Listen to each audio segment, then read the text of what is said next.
हिमाचल तहलका न्यूज में आप सभी दर्शकों का बहुत बहुत स्वागत है। चलिए शुरुआत करते हैं इस खबर की। हिमाचल प्रदेश राज्यसभा सीट पर कांग्रेस के पास बहुमत के बावजूद भी बड़ा उलटफेर हुआ था, जिसमें कांग्रेस के दिग्गज नेता अभिषेक मनु सिंघवी को मिली हार अभी भी हिमाचल की सियासत में छपी हुई है।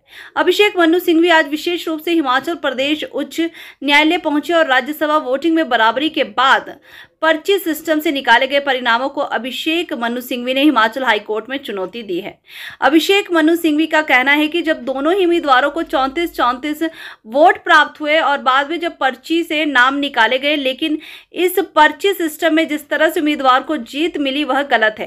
पर्ची निकलने के हिसाब से जिस उम्मीदवार की जीत होनी चाहिए थी, लेकिन उल्टा दूसरे उम्मीदवार को जितवाया गया, जो कि गलत धारणा है और इसके खिलाफ उन्होंने हिमाचल प्रदेश हाई कोर्ट में याचिका दायर भी कर दी है। वहीं आपको बताते चले तो 27 फरवरी को हिमाचल राज्यसभा की एक सीट पर चुनाव हुआ था और जिसमें 3 निर्दलीयों समेत 6 कांग्रेस बागी विधायकों ने कांग्रेस के उम्मीदवार अभिषेक मनु सिंघवी के खिलाफ वोट किया था और 68 सदस्यों वाली हिमाचल विधानसभा में 34 पर मामला अटक गया था। टाई होने के बाद लॉटरी सिस्टम से नाम निकाला गया, जिसमें हर्ष महाजन को विजयी घोषित किया गया। अब लॉटरी सिस्टम की प्रक्रिया को अभिषेक मनु सिंघवी द्वारा हिमाचल हाईकोर्ट में चुनौती दी है। चलिए दिखाते चलते हैं मनु सिंघवी आखिर कह क्या रहे इस पूरे मामले को लेकर। हिंदी और इंग्लिश में बोल रहा हूँ, आप लोग हिलाएंगे तो किसी का नहीं आएगा, सबको नुकसान होगा, इसलिए नीचे रख लीजिए। मैं 2 शब्द बोलूंगा हिंदी में, 2 शब्द इंग्लिश में। कोई प्रेस कॉन्फ्रेंस नहीं है, हिलिए नहीं और आवाज नहीं करी तो किसी का नहीं आएगा, नहीं तो ऊपर कर रहे हैं आप तो नहीं आएगा किसी का। देखिए, मैं किसी और काम से आया हूँ, न प्रेस वक्तव्य के लिए आया हूँ, न प्रेस कॉन्फ्रेंस के लिए आया हूँ। आप लोग यहाँ पूछने आए हैं, इतनी तकलीफ उठा के, इसलिए बता रहा हूँ। मैंने यहाँ याचिका दर्ज की है आज, वो चुनाव को चुनौती देने वाली याचिका है और उस याचिका में महत्वपूर्ण कानूनी मुद्दे उठाए गए हैं। माननीय उच्च न्यायालय अपने नियमों के अनुसार उस याचिका को देखेगा और उसके बाद उसमें अग्रिम आगे प्रक्रियाएं होंगी। चुनाव का खेल खत्म हो गया, चुनाव की बात खत्म हो गई। ये कानूनी प्रक्रिया है, इसमें कोई राजनीति नहीं होती है और एक ऐसा थोड़ा सा विचित्र सा नियम है कि ऐसी याचिका दायर करने के लिए भी याचक को खुद पेश होना पड़ता है।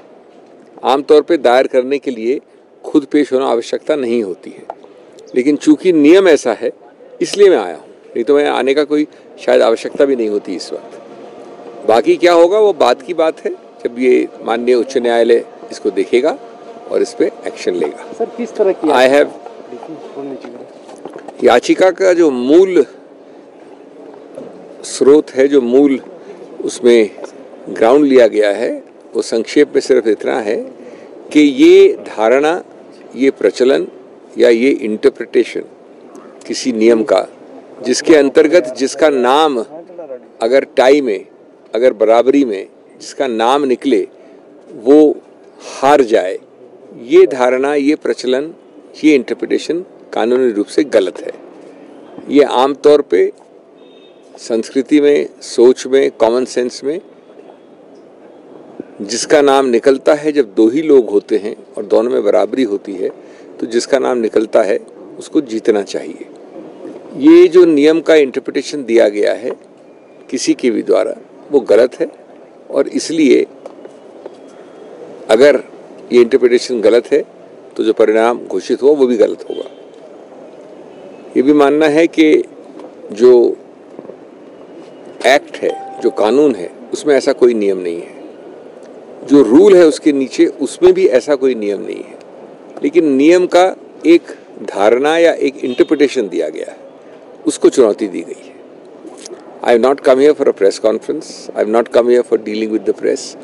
आई happen to be here for a legal process. All the elections are over, politics is over. This is a challenge to the election purely on legal grounds.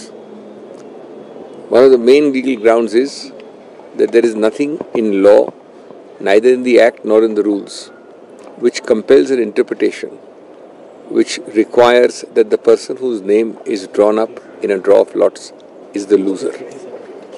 It defies common sense, it defies the old traditions, the old practice anywhere and everywhere in the world, that between two people, when there are only two people and not more than two, the person whose name is drawn out in a lot should be the winner, not the loser.